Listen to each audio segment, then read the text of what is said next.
శ్రీనివాస్, ఉమ్మడి ఆదిలాబాద్ జిల్లా నుండి. బీఆర్ఎస్ అధినేత మాజీ ముఖ్యమంత్రి కేసీఆర్ కు కాళేశ్వరం కమిషన్ నోటీసులు ఇవ్వడం పట్ల బీఆర్ఎస్ శ్రేణులు మండిపడుతున్నారు. రేపు కాళేశ్వరం కమిషన్ ముందు కేసీఆర్ హాజరవుతారు. ఈ నేపథ్యంలో కేసీఆర్ కి నోటీసులు ఇవ్వడానికి నిరసనగా బీఆర్కే భవన్ వరకు భారీ ర్యాలీ నిర్వహించాలని బీఆర్ఎస్ శ్రేణులు భావిస్తున్నారు. అసలు కేసీఆర్ కు కాళేశ్వరం కమిషన్ నోటీసులు ఇవ్వడం పట్ల బీఆర్ఎస్ శ్రేణులు ఏమనుకుంటున్నారు? మా ప్రతినిధి తేజ మరింత సమాచారాన్ని అందిస్తారు.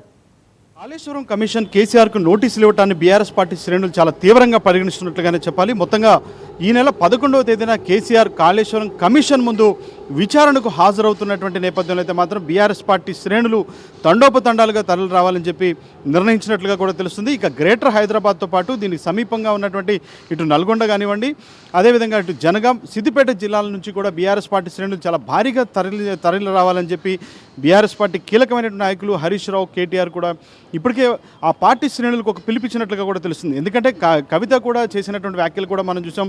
ఇది కేవలం రాజకీయ కుట్రలో భాగంగానే కాంగ్రెస్ పార్టీ ఈ విధంగా బీఆర్ఎస్ పార్టీ శ్రేణులను టార్గెట్ చేసి వేధిస్తుంది అనేటువంటి స్థాయిలో కూడా ఆమె వ్యాఖ్యలు చేశారు.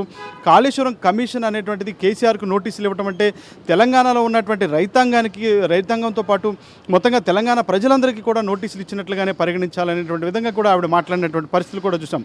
ఏదైనా కానీ హరీష్ రావు ఈ నెల 9వ తేదీన విచారణకు హాజరైన నేపథ్యంలో ఆయన కూడా కొన్ని కీలక వ్యాఖ్యలు చేశారు. రాజకీయ కక్షలో భాగంగానే కాళేశ్వరం కమిషన్ ఏర్పాటు చేశారు.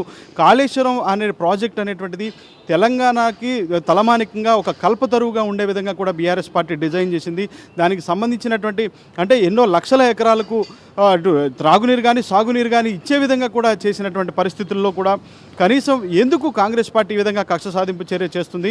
ఏదైనా కానీ న్యాయాలన్నా చట్టాలన్నా తమకు పూర్తి స్థాయిలో గౌరవం ఉంది, మేము పూర్తి స్థాయిలో విచారణకు సహకరిస్తామని చెప్పి ఈ విధమైనటువంటి వ్యాఖ్యలు హరీష్ రావు చేశారు.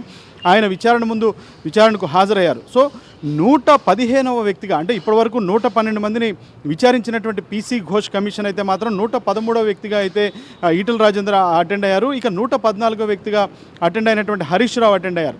ఇక 115వ వ్యక్తిగా అయితే మాత్రం కేసీఆర్ హాజరు కాబోతున్నారు. కేసీఆర్ విచారణ ముందుకు హాజరు కాబోతున్నటువంటి నేపథ్యంలో ఒక మాజీ ముఖ్యమంత్రి స్థాయిలో కూడా ఆయన కమిషన్ ముందు హాజరు కాబోతున్నారు. ఇప్పటికే కేసీఆర్ ముందు అనేకమైనటువంటి ప్రశ్నలు సంధించడానికి ఇప్పటికే పీసీ ఘోష్ కమిషన్ అయితే ప్రశ్నావళి సిద్ధం చేసుకున్నట్లుగా కూడా తెలుస్తుంది. దీనికి సంబంధించి ధీటుగా జవాబు చెప్పడానికి ఇటు బీఆర్ఎస్ పార్టీ శ్రేణులతో పాటు మొత్తంగా కేసీఆర్ కూడా సిద్ధమైనట్లుగా కూడా తెలుస్తుంది. ఇదే నేపథ్యంలో రేపు అంటే ఈ నెల 11వ తేదీన ఉదయం 9:30 సరిగ్గా ఆయన ఎర్రవల్లి ఫామ్ హౌస్ నుంచి కేసీఆర్ బయలుదేరుతారు.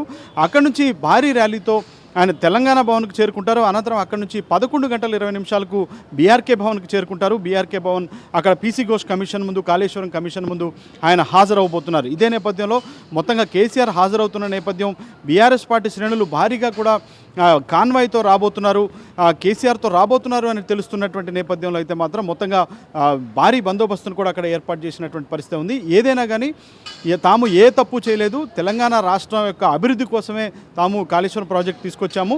కాబట్టి కాళేశ్వరం ప్రాజెక్టు పైన అనవసరమైనటువంటి రాద్ధాంతం కాంగ్రెస్ పార్టీ చేస్తుంది.